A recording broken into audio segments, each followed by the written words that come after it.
लोगों को क्यों बेवकूफ बना रहे हो? बच्चों को क्यों बेवकूफ बना रहे हो? बच्चे अपने घर से पैसा उठा के ले जाते हैं। स्टॉक मार्केट की कोई क्लास नहीं लगती। अगर स्टॉक मार्केट में आप इतने ही दक्ष हो, स्टॉक मार्केट में आप इतने ही निपुण हो, तो आप खुद इन्वेस्ट करके करोड़ों क्यों नहीं छाप ले रहे? क्यों लूट रहे हो बच्चों को? क्यों लूट रहे हो? 18 साल के महज 18, 19 साल के बच्चों को आप लालच दे रहे हो कि करोड़पति बन जाओगे। जय हिंद, मेरा नाम है राहुल और आप देख रहे हैं हिंद वार्ता। आज कोई स्क्रिप्ट नहीं है, कोई मुद्दा नहीं है, सिर्फ आज है हमारे और आपके बीच की बात। जो आप लोगों तक खबर पहुंचाने का इनाम हमें नोटिस के रूप में मिलता है। ये नोटिस 80 लाख रुपए का है।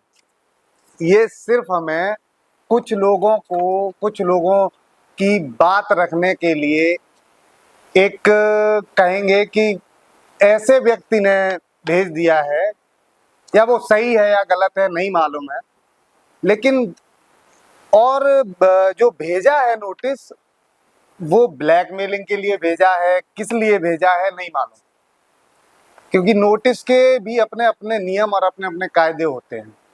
नोटिस पे जो डेट पड़ी है वो 15 मई 2026 पड़ी है और ये व्हाट्सएप के जरिए 13 मई 2026 को हमारे पास आ गया।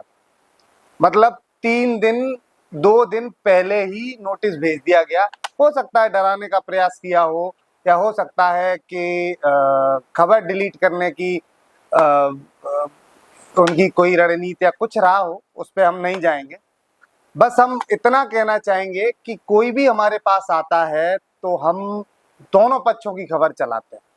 हमारे पास कुछ लड़के आए जिन्होंने कहा कि झांसी शेयर बाजार में हमारे साथ फ्रॉड हुआ है, हमारे साथ ठगी हो गई है।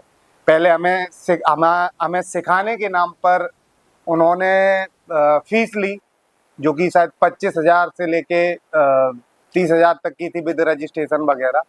फिर उसके बाद उन्हें पैसा वाला बनाने के लिए एक ऐप लॉन्च किया गया, जो उनका खुद का ऐप था, जो ना तो सेबी रजिस्टर्ड था और ना मतलब किसी भी मानक को फुलफिल नहीं करता, किसी भी मानक में फिट नहीं बैठ रहा था।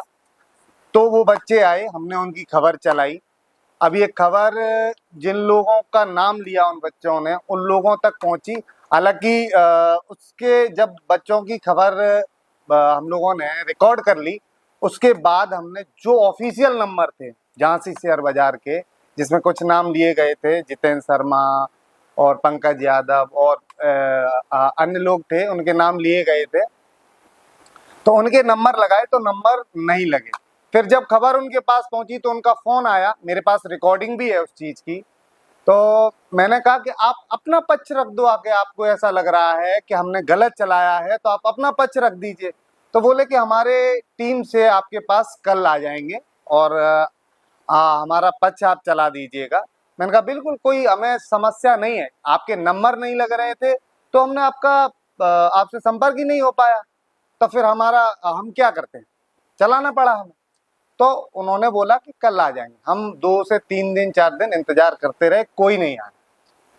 अगर कुछ आया तो वो आया ये 80 लाख का नोटिस, बिना कुछ सोचे समझे उन्होंने ये 80 लाख का नोटिस भेज दिया।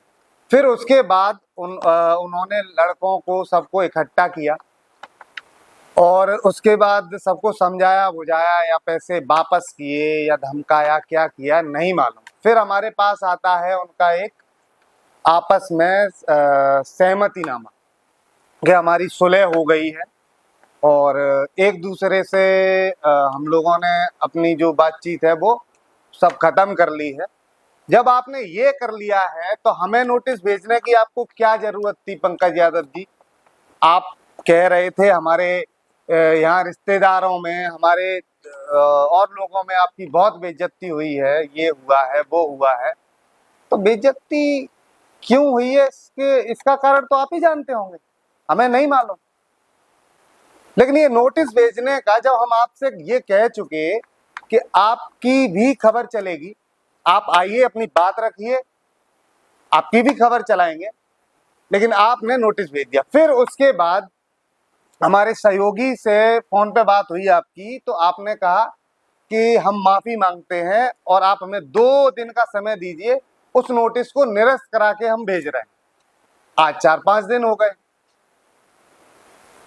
अब तो हमें वीडियो बनानी ही पड़ेगी। कल को अगर, हालांकि हमारा भी नोटिस तैयार हो गया है, वो आपको मिल जाएगा बहुत जल्दी ही। जो आपने 1 दिन पहले अपना नोटिस हमें, 2 दिन पहले अपना नोटिस हमें रिसीव कराया था, ये धमकी दी थी कि 80 लाख का भेज दे रहे हैं, तो ये लोग डर के, जैसे उन लड़कों को आपने डराया था, तो ये लोग डर के हमें कुछ ना कुछ या कुछ तो कर ही देंगे। तो मैं आपको एक चीज बता दूं कि अब आप मेरे नोटिस का जवाब दीजिए, आप हमारे सबके नोटिस का जवाब दीजिएगा। और जो आप फरीदाबाद में कर रहे हैं, जो आप कर रहे हैं, उसका भी सबको पता है, और क्या कर रहे हो वो भी पता है। स्टॉक मार्केट की कोई क्लास नहीं लगती। अगर स्टॉक मार्केट में आप इतने ही दक्ष हो, स्टॉक मार्केट में आप इतने ही निपुण हो, तो आप खुद इन्वेस्ट करके करोड़ों क्यों नहीं छाप ले रहे हो? लोगों को क्यों बेवकूफ बना रहे हो? बच्चों को क्यों बेवकूफ बना रहे हो? बच्चे अपने घर से पैसा उठा के ले जाते हैं, कोई गहने रखता है अपने, कोई गाड़ी बेच देता है, कोई कुछ करता है, उन सबको आप इतना बेवकूफ बना रहे हैं। क्यों लूट रहे हो बच्चों को? क्यों लूट रहे हो? 18 साल के, महज 18, 19 साल के बच्चों को आप लालच दे रहे हो कि करोड़पति बन जाओगे, और वही बच्चे जाके जब पैसा डूब जाता है तो कहीं नदी में कूदते हैं, कहीं सड़कों के सामने, गाड़ियों के सामने आ जाते हैं, कहीं छत से कूद जाते हैं, वो सुसाइड कमिट करते हैं। ये सब आपकी एक उसकी वजह से होता है। सिर्फ आपके थोड़े से लालच में किसी का घर बर्बाद हो जाता है, आपके थोड़े से शौक करने की वजह से किसी के पूरा परिवार नाश हो जाता है। तो छोड़ दीजिए इस तरीके के शेयर मार्केट और शेयर मार्केट के बारे में सिखाने के लिए। आपके भी बच्चे होंगे, कुछ अच्छा कर लीजिए जीवन में। धन्यवाद।